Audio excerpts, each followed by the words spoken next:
My name is John Winthrop. Today's tale is a story about the colonial people from Lynn, Massachusetts, migrating to and colonizing Long Island.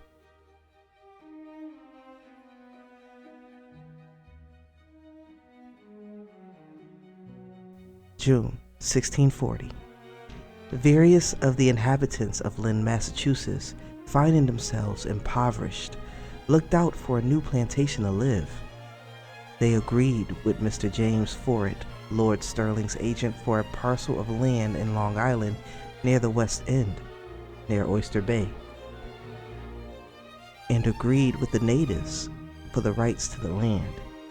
Hearing this, the Dutch, who had made a claim to that part of the island through a former purchase with the natives, sent men to take possession of the place and to hang the arms of the Prince of Orange on a tree. The men from Lynn sent 10 or 12 men with provisions, who began to build and took down Prince's arms, and in its place a native had drawn the face of a very unattractive man. This act of disrespect upset the Dutch, and they sent soldiers to apprehend the men and imprison them for a few days. To be released, they had to take an oath to swear allegiance to them and committing to do nothing to overthrow the colony.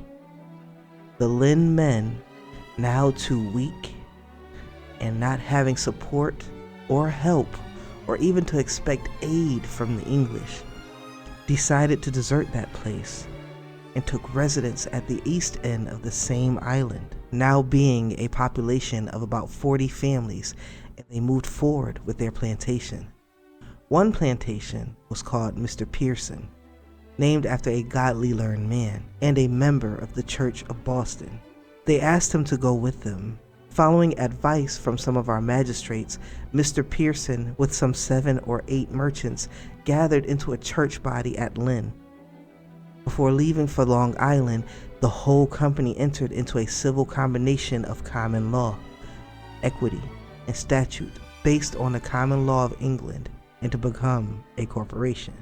A corporation is an entity that conceived, promoted, financed, and governed overseas expansion.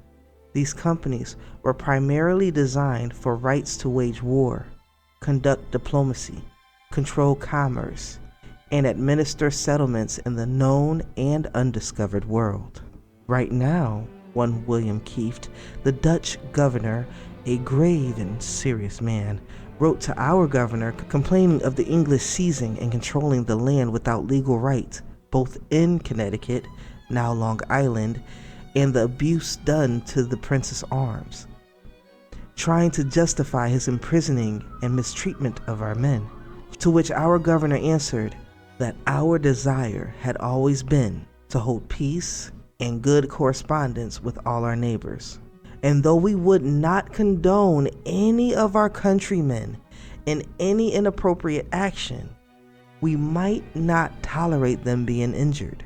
As for our neighbors in Connecticut, he well knew that they were not under our government.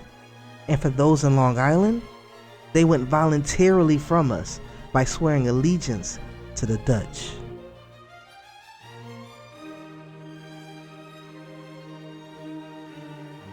What we find here is a clear example of when you F around, you will find out.